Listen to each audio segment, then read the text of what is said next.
Y nos da gusto para poder hablar sobre este mismo asunto, darle la bienvenida aquí a Pablo Gómez, el titular de la Unidad de Inteligencia Financiera. Y yo abriría, después de agradecerle la oportunidad de conversar, Pablo Gómez, yo le diría cuáles son los pendientes que se le siguen a Genaro García Luna y a sus socios en México y en el extranjero. Muchas gracias por la oportunidad. Gracias a ustedes, gracias Álvaro, gracias Alejandro. Es un gusto siempre estar con ustedes. Su frecuencia en sus mecanismos de comunicación. García Luna tiene dos asuntos pendientes que están ligados entre sí. El de México, él ha sido vinculado a proceso por una serie de fraudes que cometió durante el desempeño de su cargo como secretario de Seguridad Pública y con posterioridad.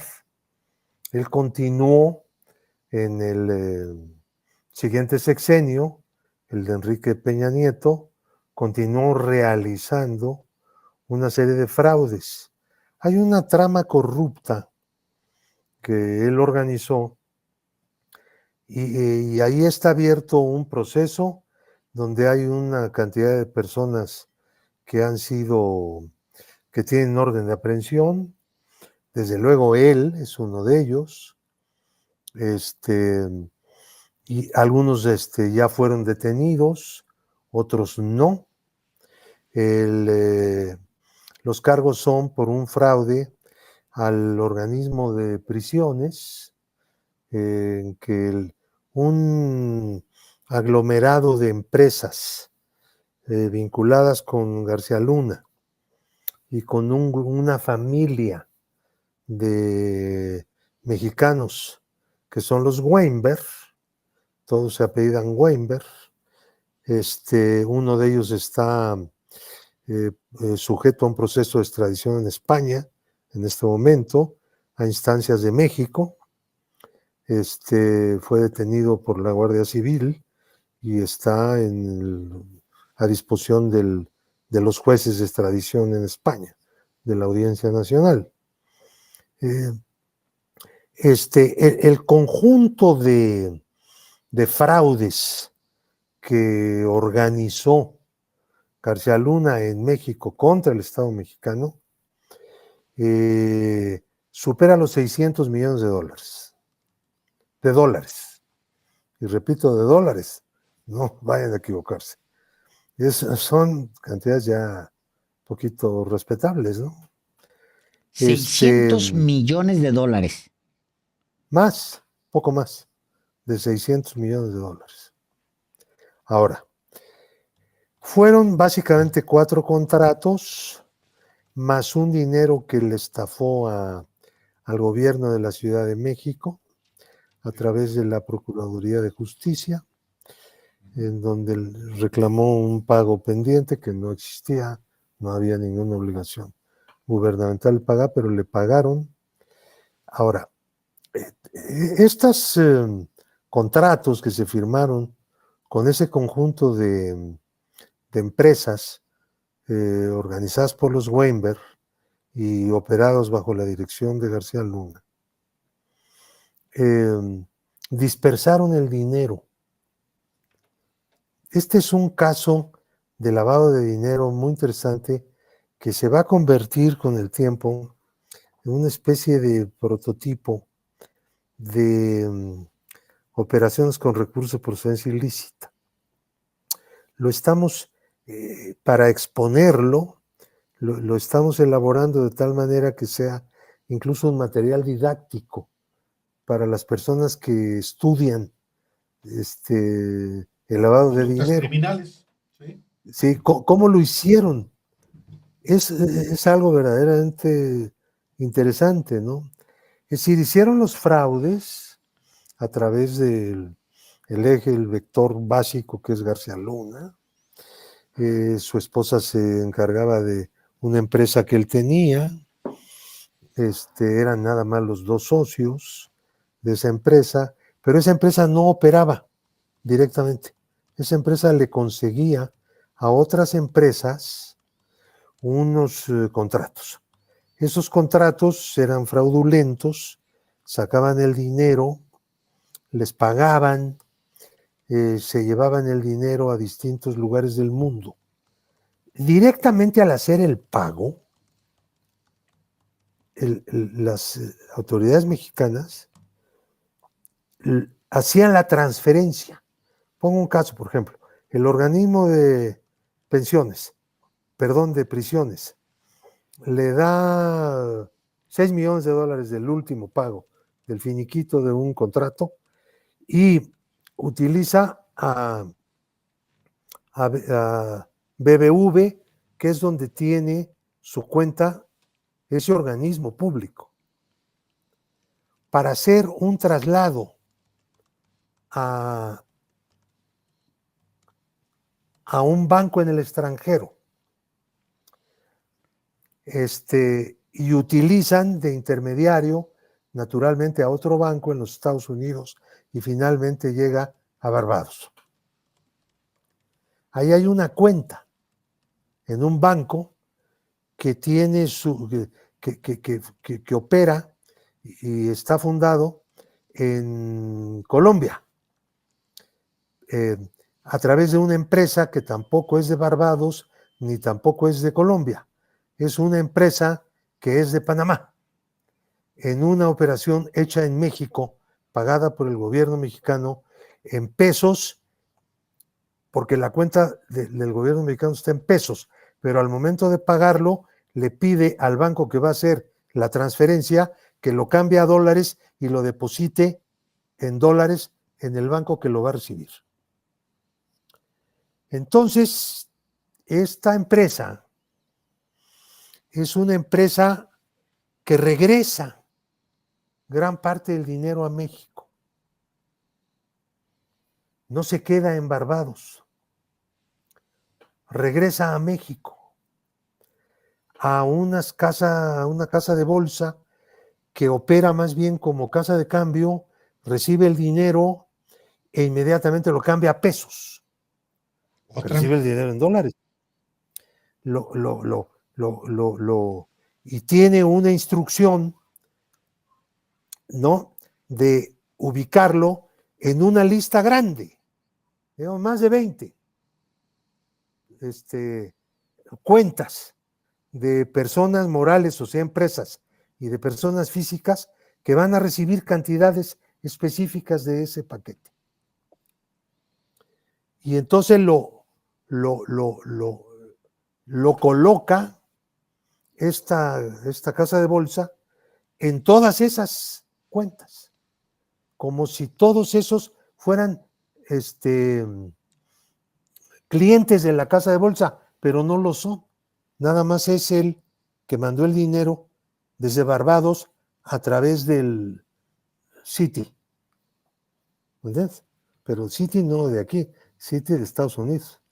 Correcto. Entonces, ya llegó, ya lo cambiaron a pesos y lo dispersan.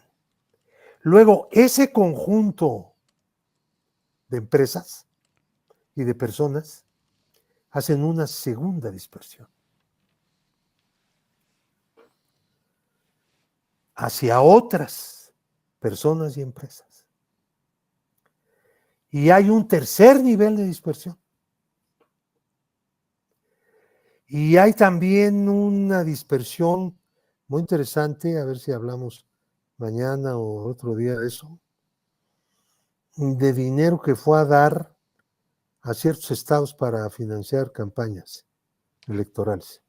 No es mucho dinero, no es demasiado dinero, pero sí pero es la primera vez que se da a conocer esto, Pablo Gómez. Pues sí, yo nunca lo había dicho, porque nos falta un piquito para averiguar. Hay algo que todavía me suena que hay que afinar, pero ya hablaremos de eso. Pero de hecho sí, ya lo tenemos comprobado. efectivamente fue a Dinero dar. de Genaro García Luna, de ese entramado, De esa regresa trama a corrupta. campañas.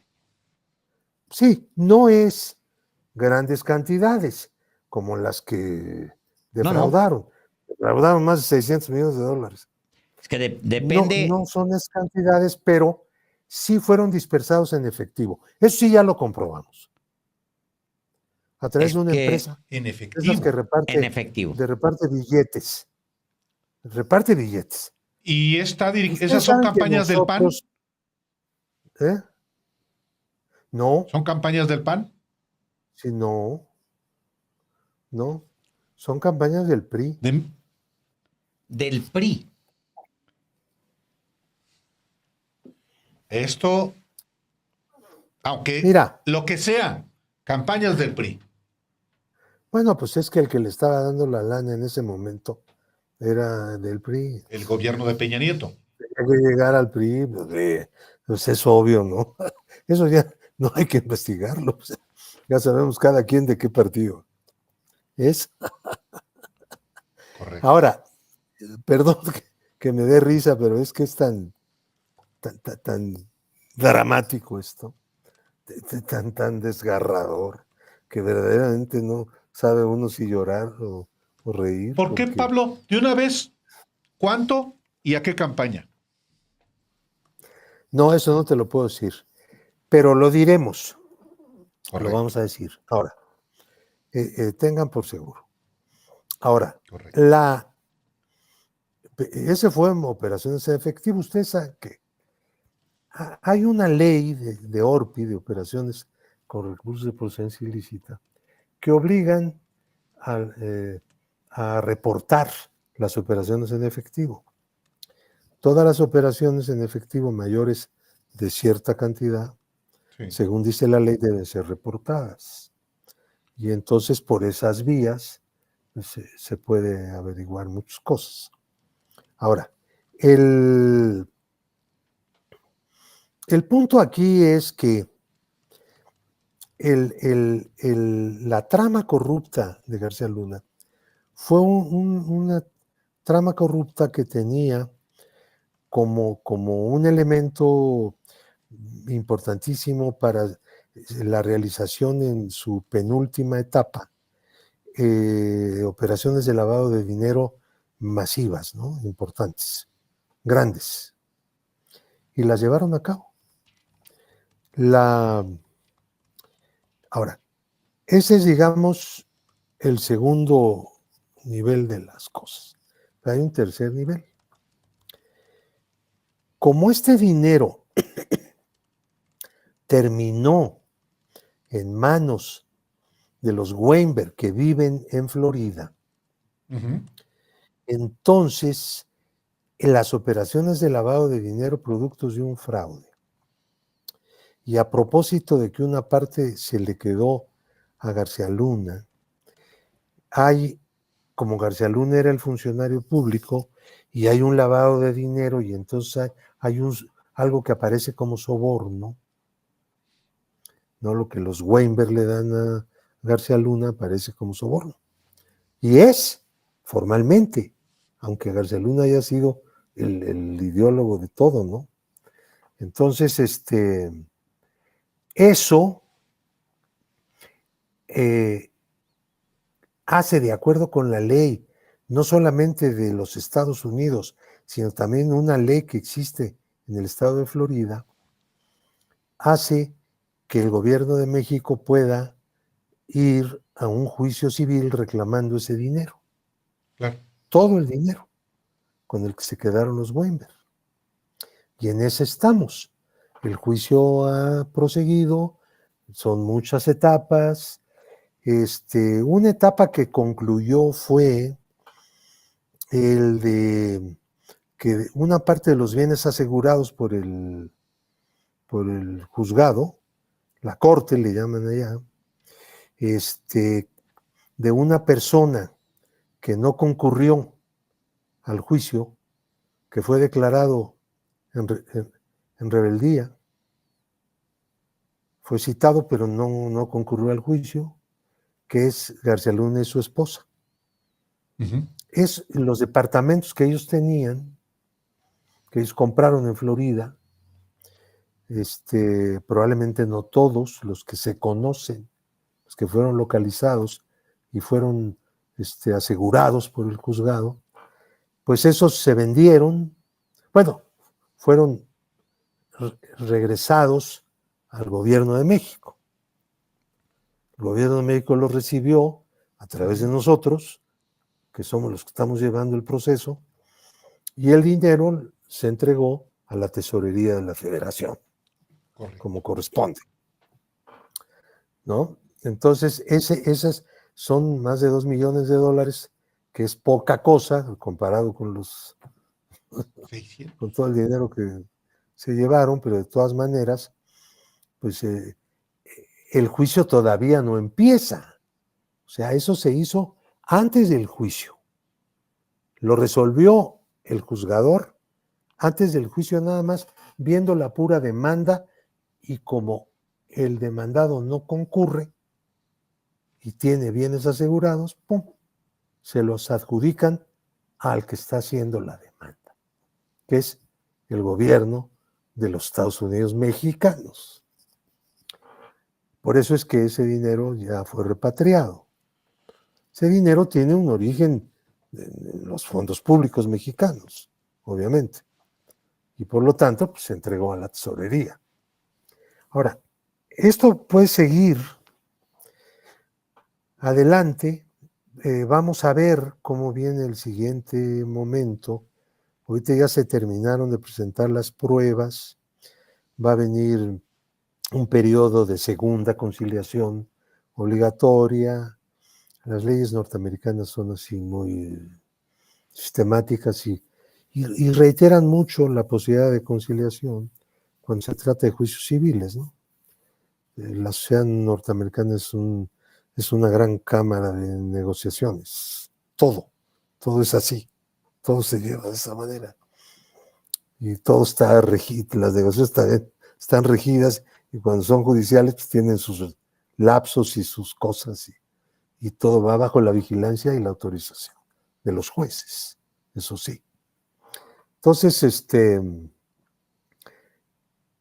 una vez que termine ese segundo periodo de conciliación, si no hay arreglo, vendrá el juicio, propiamente dicho. Se instala un jurado, el jurado es el que va a decidir, como ese que vimos en materia penal, nada más que este no es penal, este es civil, el que va a decidir pues, qué se hace con el dinero y a cuánto. Se dicta una sentencia y se pone una cantidad al final. Eso es lo que veremos. El juicio se lleva, hay banquillo, hay testigos, hay los documentos que ya se han presentado, todo. Nosotros hemos tenido la ayuda de Rosa Isela, ¿no? Rodríguez, que fue invaluable, porque todo el apoyo que recibimos de la Secretaría de Seguridad Pública, tuvimos acceso a todos los contratos, a toda la documentación, no, una cosa buenísima, sin ninguna restricción de nada, una gran apertura, no se quedaron con ninguna nada, y eso es lo que permitió que se llevara a cabo el juicio en condiciones normales, digámoslo así. Precisamente por eso, Pablo, es que también en México está en la cárcel, sujeta a proceso, una hermana de Genaro García Luna y un sobrino de Genaro García Luna. Es decir, aun cuando en Estados Unidos haya sido ya sentenciado y que pueda salir de prisión a los 90 años, en México sigue teniendo un proceso asuntos, pendiente. procesos pendientes Él en debe, esa trama él corrupta, como tú le llamas. se tiene que solicitar la extradición, porque una persona puede abandonar la prisión de Estados Unidos no solamente porque compurgue su sentencia, sino por muchos otros motivos. Correcto. Y entonces la Fiscalía General de la República, que es quien está llevando a cabo en los juzgados federales mexicanos los procesos, que es la parte acusadora, puede, como no está presente, como está evadido de la justicia García Luna, independientemente de la causa por la cual está evadido, y sabiéndose que se encuentra en los Estados Unidos, él y su esposa deben ser, debe haber una solicitud de extradición. Eso es lo que tiene que hacerse, independientemente de la sentencia. Que la sentencia no es algo que impida para un gobierno pedir una extradición. Como estamos en este momento pidiendo la extradición de uno de los Weinberg en España, que está en Le España. quiero Él consultar tiene esto. pasaportes de varios países. Sí, seguro, claro. Le quiero consultar. No, seguro, pues, ya lo han visto. Sí, sí, sí. Sí, Se seguro. conocen. Sí, sí, sí. Le quiero consultar esto, más allá de ser el titular de la Unidad de Inteligencia Financiera, me gustaría mucho su punto de vista, sobre todo cuando se trata de procesos históricos inconclusos, de los muchos que hay en México. El 68 es uno de ellos, que no ha terminado, es un capítulo que no ha terminado de cerrarse. En fin, usted conoce varios de esos procesos que están abiertos de las últimas décadas. El caso de Felipe Calderón, él dejó hace 12 años la presidencia de México y siempre se ha dicho, pero nunca se ha abierto una investigación sobre cómo fue que se decidió la guerra, porque no existe en la documentación disponible que él haya consultado especialistas, que él haya realizado análisis, que haya consultado a los socios en Estados Unidos, a los grupos de inteligencia o las unidades de inteligencia de Estados Unidos o las de México, como para poder encontrar una justificación para lanzar esta guerra. Y pues no es una decisión menor, no es simplemente una política de Estado más, sino que se trata de una decisión desde la presidencia de México que ha provocado cientos de miles de muertos. Entonces, es algo fundamental que tendría, al menos, a lo mejor no por razones penales, pero sí por lo menos para rescatar la memoria. ¿Qué se puede hacer en ese sentido? ¿Hay posibilidades de rescatarlo? ¿Cómo se puede hacer algo así, Pablo Gómez? No, la verdad que no tengo la menor idea. Es muy difícil saber cómo un presidente, sobre todo, ya nos estamos desacostumbrando a esos presidentes que gobernaban todo en forma muy gris, muy oculta, ¿no? En gabinetes que no se conocían quiénes los integraban. Luego ya nos venimos acostumbrando con López Obrador a que se gobierna en público y se ponen allá en los miembros del gabinete y se les hacen las preguntas y todo el mundo tiene que echar ahí el rollo, ¿no? Y las explicaciones de por qué las decisiones y por qué no otras decisiones. Bueno, pero en aquellas épocas de los gobiernos priistas y de los gobiernos panistas que pues parecían clones de los primeros, pues nunca se daban a explicar, no se hacía nada en público. ¿Y por qué decidió Calderón utilizar el método de la guerra o de la guerrilla? Porque fue más bien una guerrilla, ¿no? De la fuerza pública, del ejército, sobre todo de la Armada, de la Marina Armada de México, que fue muy usada en esa guerrilla en contra de, pues de algunos cárteles, ¿no? Hay la hipótesis politológica de que Calderón lo que trataba era de distraer la atención, ¿no?, de la opinión pública y del pueblo por el fraude que se le estaba achacando, ¿no? Y ir a otra cosa y ponerse a hacer, digamos, algo que el país estaba también demandando, que era pues la eliminación de los grupos generadores de violencia que se dedican también al narcotráfico y a otros delitos.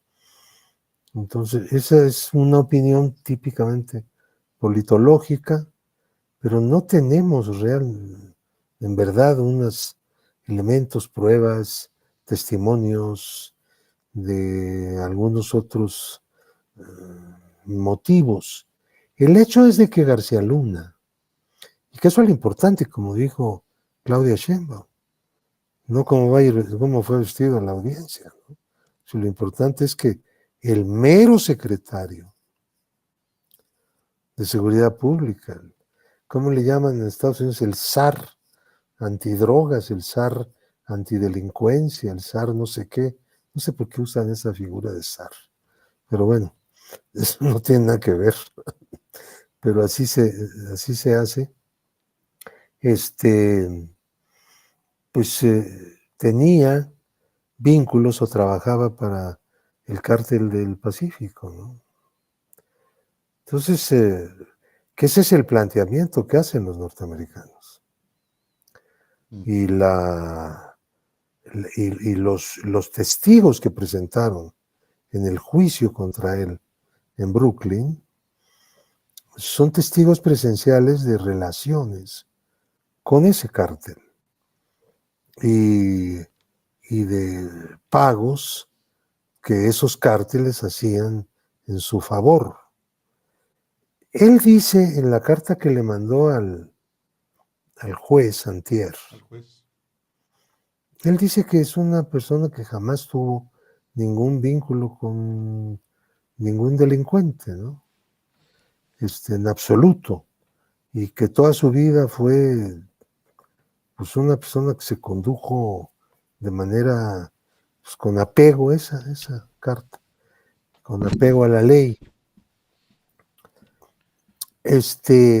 Lo que hemos visto en su proceso en México, que el gobierno mexicano ha aportado todas las pruebas, y que la Fiscalía General de la República concluyó la investigación, la integró y presentó todos los elementos ante los tribunales, pues tenemos a una persona que tiene una típica forma de operar, defraudaciones, operaciones con recursos de procedencia ilícita, manejo de muchísimos millones de pesos y de dólares, de procedencia ilícita, etcétera, ¿no? Todo. Y también cosas que no se han descubierto del todo y que estamos en espera de que los testigos designados como personas que van a colaborar nos digan exactamente cómo se hacían esos contratos. Caray. Son personas que Pues, firmaban los contratos. Yo espero carajo. que no nos vaya a ocurrir lo mismo que con Lozoya, ¿no? Que resulta que Caray. Lozoya prometió lo que no pagó, nunca, ¿no? Lo que no hizo. Yo creo, en conclusión, que hay que ser un poco más formales en la persecución de estas tramas corruptas y no estar dependiendo tanto de testigos colaboradores. Pues sí. Claro, para eso también necesitamos otro poder judicial, porque Los jueces, Pero bueno, ya está la, pues ya está la están en la reforma los y jueces está no en, colaboran en absoluto. pues sí, Es ya muy hay una difícil. reforma. De repente te encuentras un juez que dices tú, llama la atención, dice, este cuate sí, sí es juez, Pues sí. este sí le entra, no tiene miedo, pero Pues muchas cuando te le gracias encuentras, pues, la por la lotería. oportunidad, Pablo Gómez, de conversar. Gracias en un día tan importante como hoy, acceder a esta entrevista, en un día en el que Genaro García Luna ha sido condenado a 38 años de prisión allá en Estados Unidos. Gracias nuevamente por ayudarnos a Y el que entender lo lo que está nombró, pasando. el que lo nombró, el que lo toleró, quien lo mantuvo en el puesto, por lo menos alguna responsabilidad moral y política debe tener, si no es que también pecuniaria, el que fue quien llevó las cosas hacia allá, con una guerra absurda, que no se podía ganar ni perder, que las cosas que son inventadas no tienen solución de un lado ni del otro, están fuera de los extremos, del sí y el no. Entonces, así era esto, y así fue esa guerra. Tal cual. También pagó el país por eso. ¿Y ese qué? ¿Qué hacemos con él? Está en Pues sí, Madrid. investigarlo. Pues sí, se ha dado, se ha hecho algo en esa dirección, ¿no? Pero no es tan fácil para alguien que tenía pues, todas las protecciones de su entorno poder llegar a unas conclusiones absolutamente claras, ¿no? Pero sí, Pablo, por lo sí, menos, acreditarle una responsabilidad moral y política, sin duda, Claro. mínimamente, sin ¿no? duda. Gracias, Pablo Gómez. Muchas gracias. Nos Y vamos ya platicaremos hasta... más adelante. Muchísimas gracias hoy. Hola, muchachos, que estén bien, gusto de Un verlos. abrazo. Gracias. Gracias.